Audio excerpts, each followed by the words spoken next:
Hey listeners! I hope you've been enjoying this third season of Moving Moments.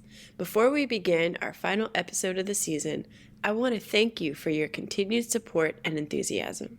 We're busy cooking up more great ideas and interviews, so be sure you're following the podcast in the app you're listening to right now so you can get an alert when the next season drops. In the meantime, if you're new to the show, go back and check out some of our earlier episodes featuring Sarah Mearns, Misty Copeland, Kyle Abraham, Wendy Whalen, Bobby Jean Smith, Ohad Naharin, Judith Jameson, Michaela Mabinti DePrince, James Whiteside, Justin Peck, and so many more. And lastly, be sure to check us out on Instagram at Moving Moments Podcast or at artfulnarrativesmedia.com. Thanks again for listening, and I hope you enjoy the season finale with Susan Jaffe. An illustrious principal dancer with American Ballet Theatre for 22 years, Susan Jaffe is now the artistic director of the internationally celebrated company. Susan credits her biggest talent on and off the stage to her persistence and tenacity. My biggest talent was perseverance. We have to figure out so many things on a day-to-day, minute-to-minute basis about our technique, interpretation, musicality, spatial awareness, etc., etc. And so that gives us all dancers perseverance.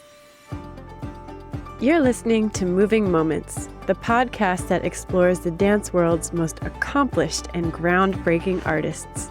I'm your host, Alicia Graff-Mack, Dean and Director of Dance at the Juilliard School. During each episode, you'll hear me talk with some of my closest friends and most trusted colleagues as we sit down to hear about their creative process and how they are changing the dance world on and off the stage. Susan, in your career, you've had the opportunity to not only perform at the highest level, but you have been a choreographer, a teacher, a director, a children's book writer. You are goals to me, all that you have achieved and accomplished.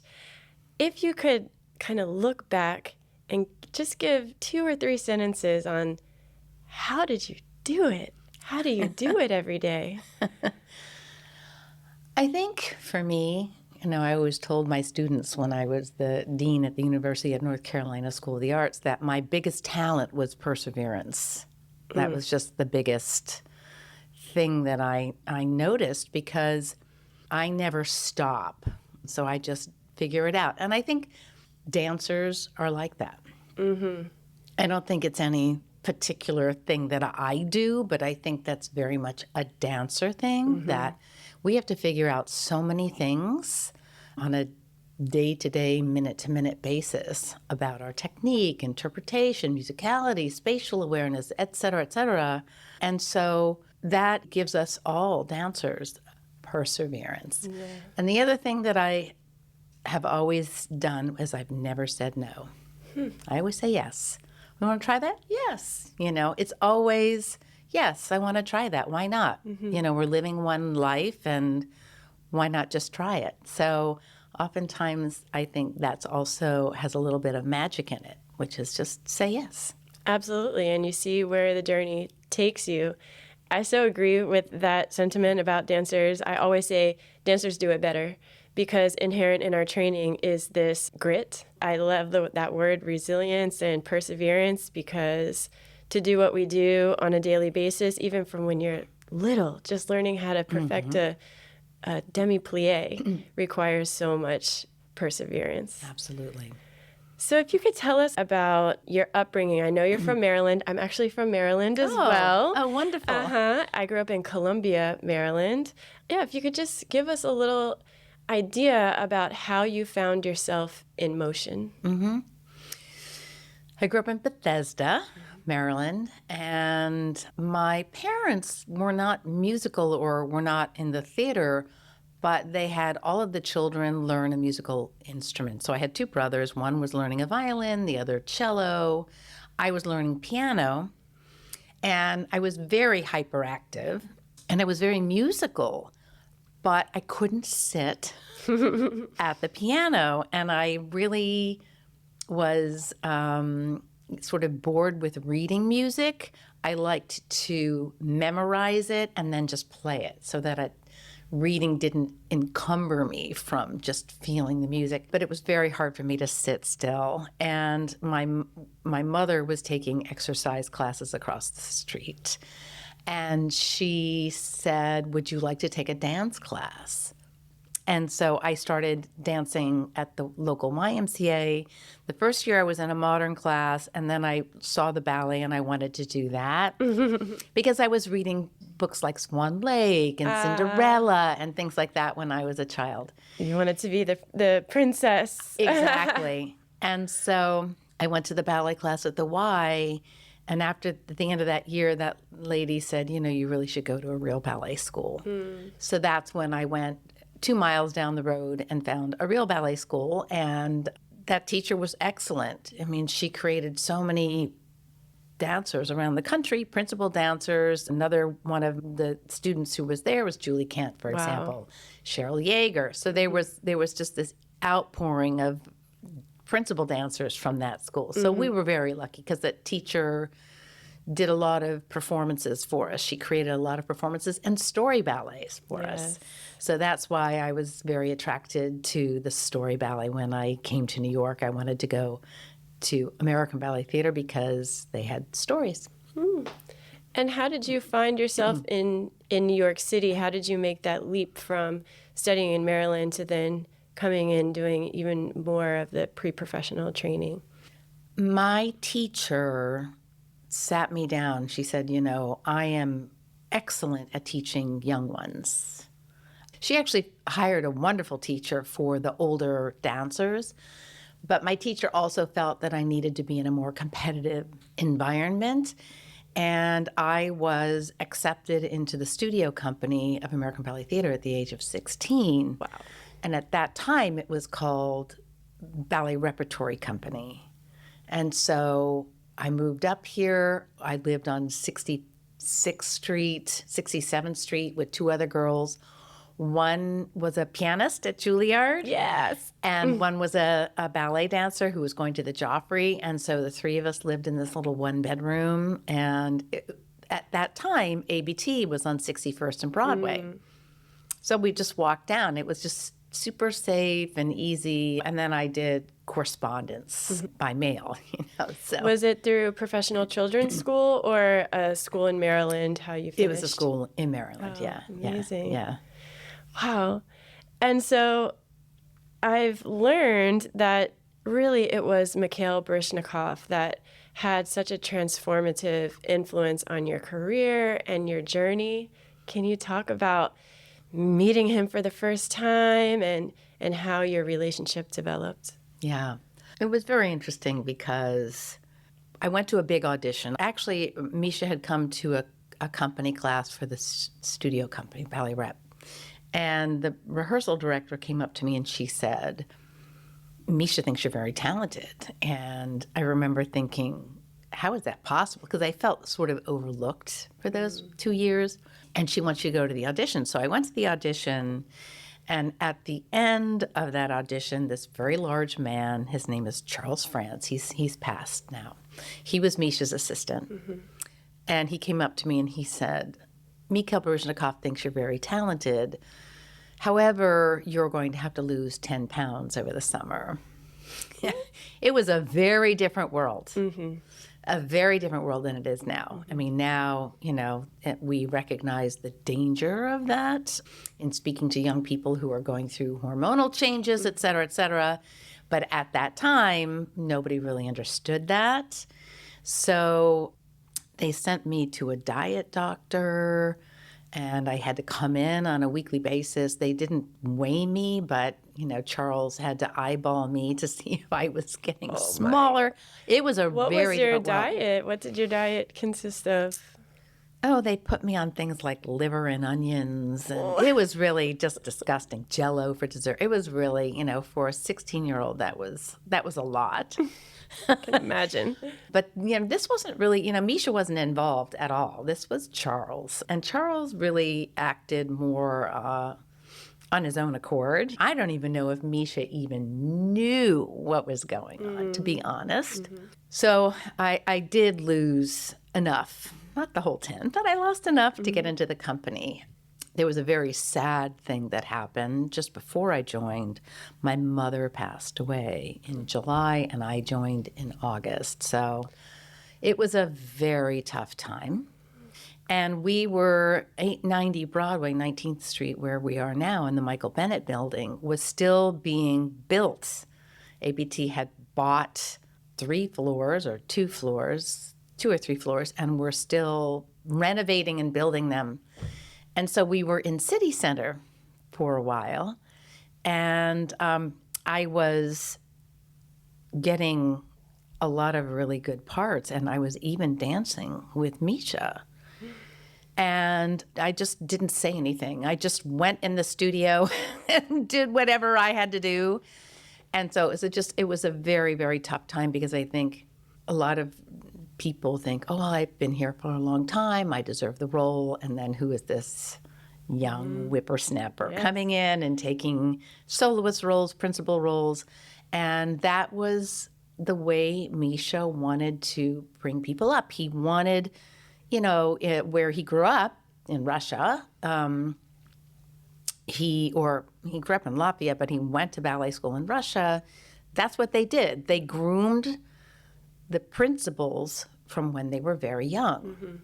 And so so he groomed a group of us to really sort of be the next generation of principal. I see. And I was lucky enough to be one of them. And not all of us survived, but I did. And the rest, is history. Again, it's the perseverance. It's the, I'm going to fall down 10 times and get up 11 times. And that's the way I function. Yeah. Well, I enjoyed following you and watching you and seeing where your star was rising. There were ballerinas that we all looked up to, and you were definitely one of those people. And it's really amazing to continue to look up to you now as you're moving through your life and having such a positive impact on so many people. I always ask the guests on this show if you can tell us one of your moving moments on stage, one of those memories of being on stage and performing that you will never forget. Actually, extreme athletes or daredevils have this experience. I think there's a book called The Rise of Superman, I believe, and it's about people sort of addicted to doing things like jumping off a cliff on a motorcycle, that just daredevil things. And they talk about when they get to those moments of extreme, they get extremely connected to a much deeper part of them, a much more, in some ways, spiritual. And when I was on stage, I call it riding the wave. When you're on a boogie board or whatever, and you're on top of the wave, and the wave just takes you, and you're just having so much fun, and it takes no energy, but you are just experiencing this power behind you and thrusting you forward. And I had that one time in a Swan Lake performance. I remember before I went out there, I was walking through the principal hallway at the Met, and Martine Van Hamel said to me, "Have fun." And I said, "Thank you, I will." And she stopped, and she turned around, she said, "You're really gonna have fun?" And I said, "Yeah, I actually feel like I'm gonna have fun." It's just because it's such a hard role. It's really nail-biting. Mm-hmm. So I went out there, and I felt like I was being danced, like I was a conduit for this character, this universal story, these steps, the music. It was one of the most amazing experiences of my life. Not to say that I didn't have other moments like that also in other ballets, but that's the one that sticks out the most for me. Amazing. I think as performers, we all understand what that high is. Mm-hmm. And I think that is also why we are so persistent, is because it doesn't happen all the time, and you don't know when it's going to happen. You don't. So you seek that, you keep going out there again and again, yes, trying to seek that moment where you completely lose yourself. Yes. I love that. And when I talk to dancers, when I'm coaching them, I really emphasize, like, for example, in a ballet where you are a character, you're a human or whatever, a swan, whatever it is you are, that the most important thing is to do as much of the research as possible so that when you go out on stage, you become a vessel, you become a conduit for whatever that story is, whoever that character is. And that if you actually get to that point where you've done the character a few times, if you've done your work, the character actually starts to inform you on a deeper level who she or they are. Mm-hmm. And that is, as you know, as an artist, that's the most satisfying thing, is when you're in such deep listening. You've done all the work, you let it go, and you're in such a deep listening state that you learn so much more about the character or the ballet or whatever it is. Mm-hmm. When I listen to you, it sounds like you're such a natural teacher, giver, for sure. I wonder, when you were preparing to transition from full-time dancing and retiring from ABT, did you have clarity about what you were going to do next? No. So what happened, and how did you figure out what your next step would be? I'm going to talk about this story, but I don't recommend it. What I knew was it was time to leave. And so I just followed that. I honored that that's how I felt on the inside and that it was time to leave. But I had no idea. But all I knew was that I had to leave. And so I had to get off the stage. I had to transition. And I was thinking, I'm smart. At the time I was 40 years old. I'm young, I'm smart, I can have a whole other life, and I'll figure it out. Mm-hmm. And so 2 weeks after I retired, I was asked to go to a party for ABT in California.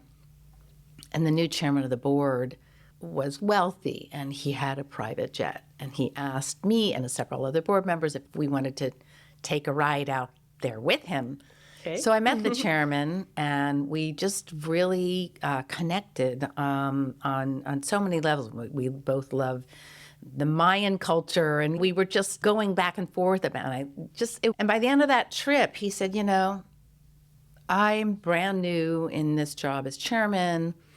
I know very little about dance. Would you like to come on and be my advisor? Wow. And I said, let me think about that. Okay.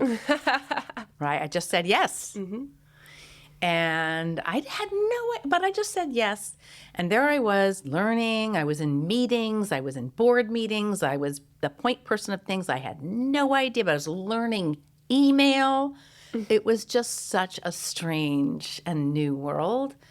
And I did that for a few years, but also I didn't want to teach at the time. Oh. So this was actually something that I do believe I'm a gifted teacher, gifted coach, but I didn't at the time think that I had the right feeling for it. So I said, no, I'm actually quite self-centered. Everything is really about me. It's my massage, my physical therapy. Mm-hmm. I need to read. I. When I had left dancing for about 6 months, I started to realize, wait a minute, it's not all about me. Mm. I had to do that to get on stage. Right. But now I don't have the stage. And suddenly it became so satisfying to help other people. And so I was asked to teach at the JKO at that time, School of ABT. And I found wow, I was so analytical as a dancer. I really liked to be they used to joke, I was sort of crunchy granola. I didn't like to be misplaced. Everything had to be bone on top of bone, and I really analyzed it. And luckily, I had a really long career without any major injuries. So because I had done all that analyzing on my own body, it was very easy for me to see what was happening to a young person. So I just fell in love with teaching. I fell madly and deeply in love with teaching. And so 6 months later to open this dance school in Princeton, New Jersey. I just say yes. So that's why I say I don't recommend. I can't decide whether I'm super courageous. I am, or I'm just a little bit stupid. No, can I say this? I think people who have great energy, who put in the work, who do their homework, who really love the things that they're doing, attract those opportunities. So even though you landed in those places, I feel like you have this magnetism that the opportunities came to you, and the right ones, to keep you going. They were, beautiful. I feel very grateful for all of that. But all of that led me to coaching and to going to the university to be the dean there and teaching and staging. And I want to say this to all young people. Sometimes you do something and you think, I have no idea why I'm doing this, right? This is so random. And then if you just continue doing it, it will lead to the next thing and the next thing and the next thing. And then I look back and I think, I had to do all of those things in order to be where I am today. And so that's why, the word yes is very important. And you went on then to be the dean at North Carolina School for the Arts as well. Yeah. What did you learn there? What did you learn about the students, how they learned, this generation of artists? Yeah. Well, I think with young people, it's impossible to assume that they can learn the way you want to teach them, right? I wanted to understand the best way to teach them. And I learned that some are auditory, some are kinesthetic, some are visual. I feel very wistful when I think about my time at the University of North Carolina School of the Arts. I had such a wonderful time with them and with my faculty and the other deans. And it was a wonderful environment to be in. And then you transitioned then back into the professional world with Pittsburgh Ballet Theatre for some time. And then, wow, ABT, moving back to your home. Yes. Can you talk about the process of even thinking about coming back? I'm sure there was some sort of vetting interview process. What was going through your mind about returning to ABT and when you learned you would be the next artistic director following Kevin McKenzie? Yeah. Well, I was pretty settled in Pittsburgh. I was really enjoying. It was a 30 dancer company, so I was really enjoying that. But I really went further out into the contemporary world too in our programming. And I also had, for example, one whole season with just women choreographers. So that was really fun. And we had 5 seasons, so it was just easy to program. And I had heard that the directorship of ABT was up. And at that time, I was looking for a house, or I was looking at a house. And it was a beautiful house. It was a house right on the Allegheny River. I had a big deck overseeing the river and grass and trees. I had a fireplace. I had 3 floors. I had so much storage. And I was literally a bridge across from PBT. And I was just living my best life. And so it came time for me to purchase this house. And the job had come up. The search firm called me and said, would you like to interview? And here's one of my things that I always say to myself. I never want my gravestone to say, I wonder what would have happened if I had only ... So I thought, you know what, I'm just going to purchase this house because I have no idea what's going to happen in the future, and I'm not banking on it. So I'm just going to live my life. So I did, and I loved that house. And the search firm called me October, and then they didn't call me again until January. Whoa. So I thought, well, I guess they moved on. Here I am in my house, my fireplace. And they called me in January, so it was a little bit shocking. And I had decided, because I didn't have all stakes in the game, like I was fine with whatever was going to be the outcome, that I was just going to be as truthful as possible, that I was just going to share my thoughts about what needed improvement, what's really great, what I think should happen going forward. And sometimes I would get off an interview and I would think, oh boy, well, I lost the job right there because I was just way too honest. Not mean, but just honest. I guess that worked. And so it had been a month and a half since my last interview. No, more. Yeah, I think it was February when I went to come here in person to speak to them. And it was middle to end of April when they reached back out to me. And so I had no attachment. I wasn't biting my nails waiting for an answer.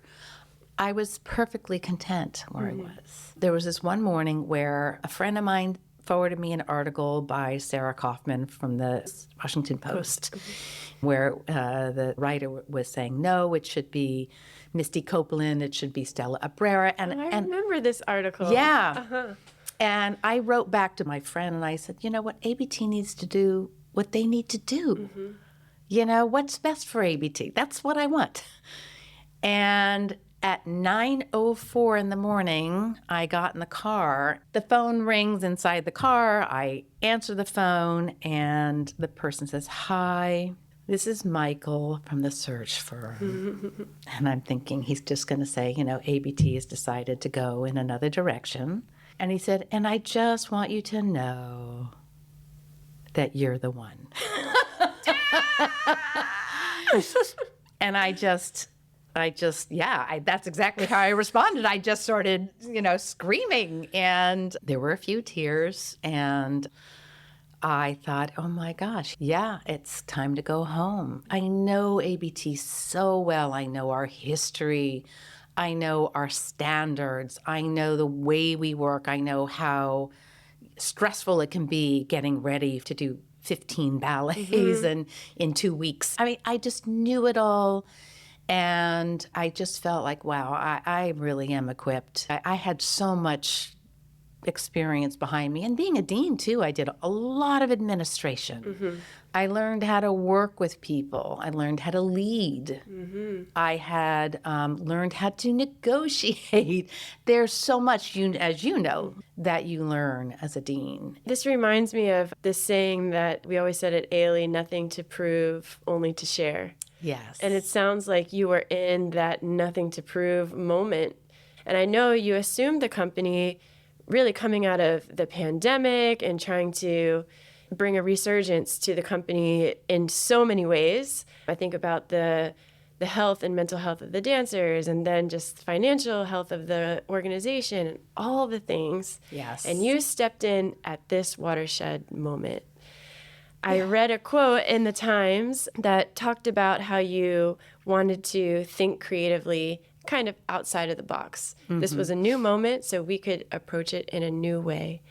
And what were your ideas, and what are your ideas about how you'd like to move the company forward in a new way? That's a great question. I mean, one of the things, I grew up under a very different power dynamic, where it was the artistic director is the power and you can't question and you can't. And I was having this conversation with our dancers advisory committee. And I said, look, I can't be helpful if I don't know if there's a problem. And if there's a problem, one of you needs to come and speak up. And you cannot be afraid of retaliation, because I am not here for power. I don't need it. And the only way that I have quote unquote power is to make the final decision and we move forward, right? And that's not always easy. It's not like it's all fun and games. Right. It's not. Sometimes you have to make very difficult decisions, but you have to feel like what's the best for the organization, right? So I said, my job really is to serve the art form and to serve you.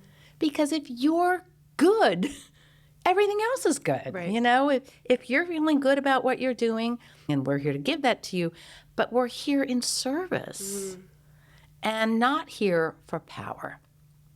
Power means nothing if it's not in service, right? Otherwise, it's just ego. So I'm really trying to make sure that that power dynamic from the past isn't there. So that's one. And it's a very different world now. We're much more conscious. We're much more awake. So I want to make sure that everybody feels included, that everybody feels loved and supported and moving forward so that we all have a healthy environment. And then the other thing, I want to make sure that we are doing classical ballet and dramatic ballet at the highest level. And we will always do that. That's who we are. But ABT has always been a place of innovation. Back when Lucia Chase started that company, there was Agnes DeMille, there was Anthony Tudor. There were so many choreographers doing new work, right? Innovation. And I remember I was reading something that when, for example, Jerry Robbins choreographed Fancy Free on ABT, and there was something like a 20-minute curtain call. Yeah. And when Anthony Tudor came, it changed the way people saw dance. I want to expand us while still remaining ABT. Yeah. Amazing. There's just some super people in the world, and you are definitely one of them. Thanks. You wear the cape beautifully with the you. tiara and all. Thank you. Thank you so much for sitting with me today. I know our listeners are really going to enjoy this conversation. Thank you so much, and thank you for all your beautiful questions. I hope you enjoyed this episode of Moving Moments. If you like what you heard, please tell your friends about it. Spread the word. Be sure to follow the show, rate us, and leave a review wherever you get your podcasts. To keep up with future episodes, follow us on Instagram at Moving Moments Podcast and visit us at artfulnarrativesmedia.com.